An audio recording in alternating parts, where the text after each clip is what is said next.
Hello, I'm Movie Geek, and I'm talking Justice League. If you've seen my reaction video from the midnight screening, you'll know that I enjoyed it. And I did, and I still do, and I'm going back to see it again tomorrow. I thought that it was... I don't know why they have to do course correction. I would have just continued with the way they were. I know that what happened to Zack Snyder's daughter was a big part of him leaving the project. And Joss Whedon came on and has done reportedly between 20 and 50% reshoots, which in the film you can tell. That is the biggest flaw of the film, is the fact that you can tell that, and Paramount's control, shall we say. But overall, the film, I enjoyed it. I think everyone should go and see it. I think don't listen to critics. Don't listen to the reviews that have said it's boring, because it's not boring. It's a comic book film. It tells the story of these heroes fighting a massive threat. The villain is probably the biggest negative, I'd say, because it is a full CG character. Kieran Hines, who voices Steppenwolf, came out and said that he didn't act just a voice. It is a full CGI character. It works, but in this day and age, people are going to just complain. I don't like full CG stuff. If you're going to do that, just have a cartoon or have an animation film, you know? But it's good. I enjoyed it. I can't say that any other way. What did I like about it? I thought all the characters, despite only us really seeing 3, all the characters played their parts well. They all seem individual. They all seem quite well built. They seem to have backstories that because even though we haven't seen it, we've just seen clips. We feel like they're there. We feel like they do exist in this world, and it's good. I have a lot of the problems came from people saying how Ray Fisher's Cyborg looks a little bit naff. Now it does work within what's going on in the story. He has a legitimate story which evolves throughout the film, and then at the end you see something happen that makes him grow even further. I want to see more of this character. He's never interested me ever, and now I want to see more of this character. Aquaman is completely different. He's like I don't even know what he's like. A surf dude, possibly?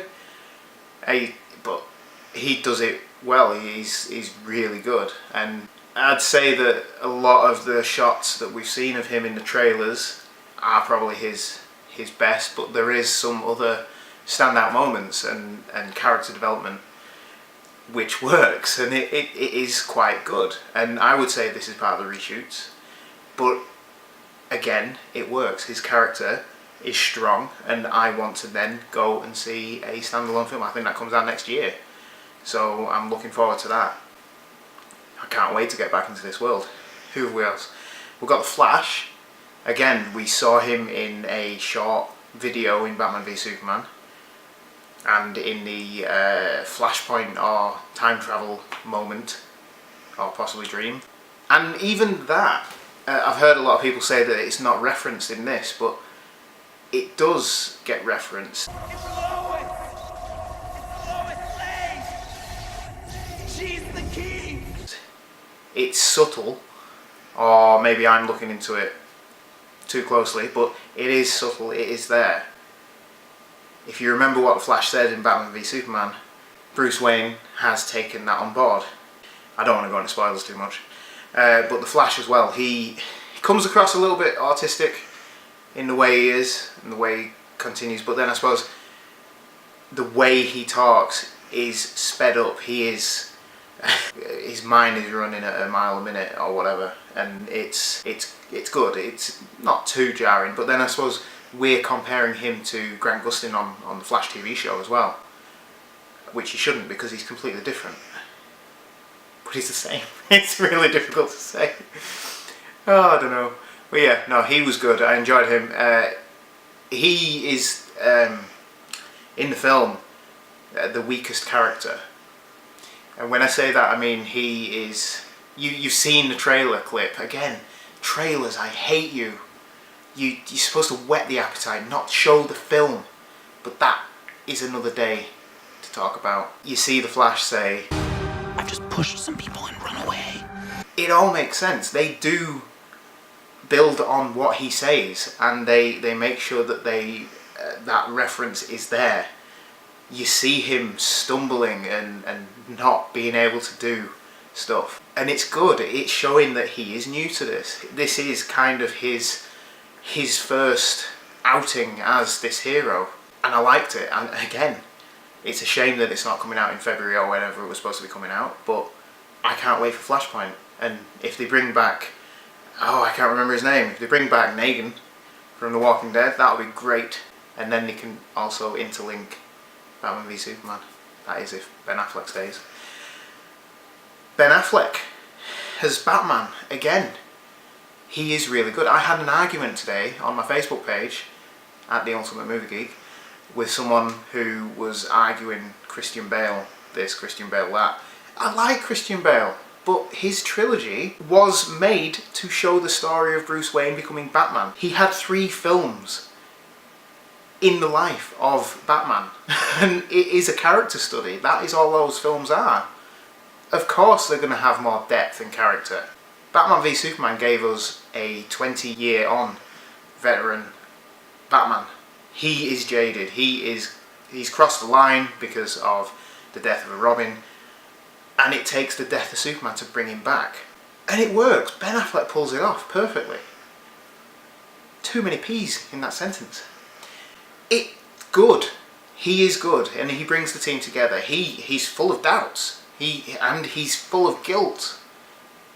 And it works. And with the caliber of actor the character of actor that Ben Affleck is, he pulls it off really well. You can't fault him, and I don't want him to go. I want more films with him, and I think that if he does leave, it's going to be quite a sore point for a lot of people. They could do it within universe so that everything counts. They could make him younger and bring in a new actor, but you know, we'll see. But I like it. I like him. I think he's done really well. Gal Gadot as Wonder Woman, again, she's just getting stronger and stronger. You see her in Batman v Superman, she's good. She's alright. She doesn't have much screen time. Wonder Woman was great. Maybe the final act was a little bit CGI heavy, but I think we're going to get that with all these films, unless we get a small Jim Gordon film or something. I don't know. But she's, again, it's really, really good. It's playing on the Wonder Woman film and how she's still missing Steve Trevor. And it just shows why Wonder Woman was also set between Batman v Superman and Justice League in a flashback, because she is still struggling. She's just come out of the shadows now. She is saving people. Her introduction into the film is great. It's really, really good.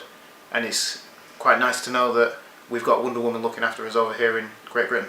But yeah, no, she's great. She takes the role of like Commander. She's the one who's doling out instructions. She's the warrior. She's the best trained in the whole thing. She takes on Steppenwolf first, and it's good. It works.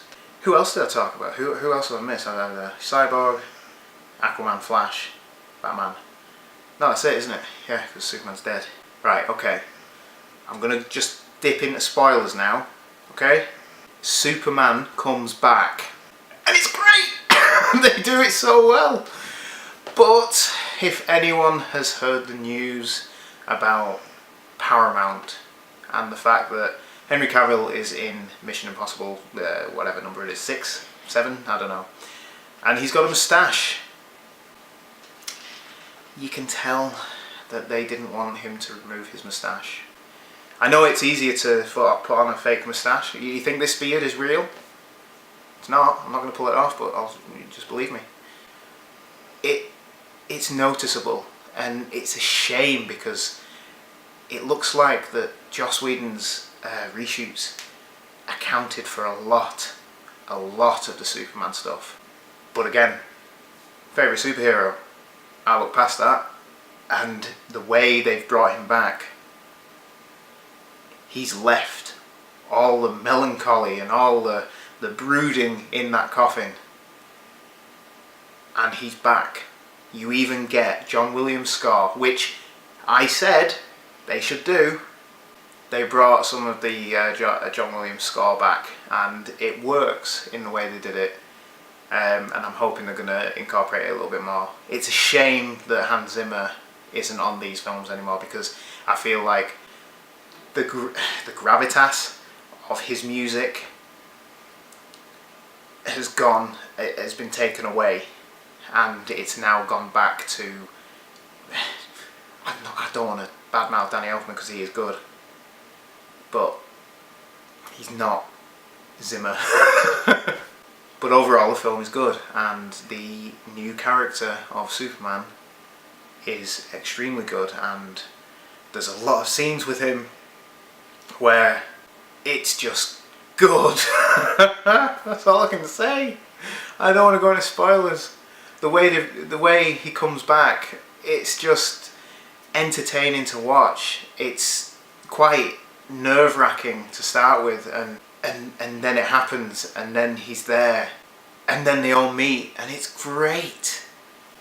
It's what was it someone said to me? It's head turning. There's a blink and you'll miss it moment, and oh, it's so good. Go and watch this film. I can't say it any other way. Oh, love it. But yeah, it does then go back into a tried and tested CGI hell where they're fighting the bad guy. But again, it doesn't last too long. It doesn't stick around too long. It doesn't go on forever like I'm going on forever now. I wouldn't say the film is a good length. It's under 2 hours long, including credits. I wouldn't say that's the best, but if they kept everything the same but had a little bit more introduction to the characters at the beginning, the film would be perfect. I do think that the critical reviews have been not false, but I think they've been unintentionally hard on the film because of what's come before. Now, like I say, if anyone's watched any of my videos, you'll know I like DC, I like the films. Maybe not Suicide Squad, but they're good for me, and I think that a lot of people who don't like them have then reviewed Justice League with the red pen already in hand. And it's a shame, because it didn't deserve it. It hasn't deserved it, and especially with all the problems that it's faced from the beginning, it's pulled off a really, really good film. You can't knock it, really. It's done really well, and I hope it does do something good, and they continue this route. It's a shame that they've moved away from it's a shame that Zack Snyder's gone from the DC. His flair and his style is great. I just want to know where it's going to go now. I do, and I can't wait for the next stuff. I hope this succeeds and they continue. I don't want a massive reboot. I don't want new actors and characters, and we're just getting used to these. Keep these on. Ben Affleck stay. I want to see more. I want to see Justice League 2. I want to see Darkseid. Bring it on. Man of Steel 2 should have happened a few years ago, but I want to see it now. I'm enthused for this series. So that was Justice League. I hope I haven't spoiled too much. I will put a minor spoiler banner up. Thank you for watching. I know I haven't put on my in defense of Batman v Superman and Suicide Squad. So let me know what you think in the comments below, and thanks for watching. I've been a Movie Geek. Bye. So just keep an eye out. I'm gonna try and get one on a week at least. I'll do Batman v Superman, and then I'm gonna leave the DC stuff alone. I want to do some Star Wars stuff before The Last Jedi comes out.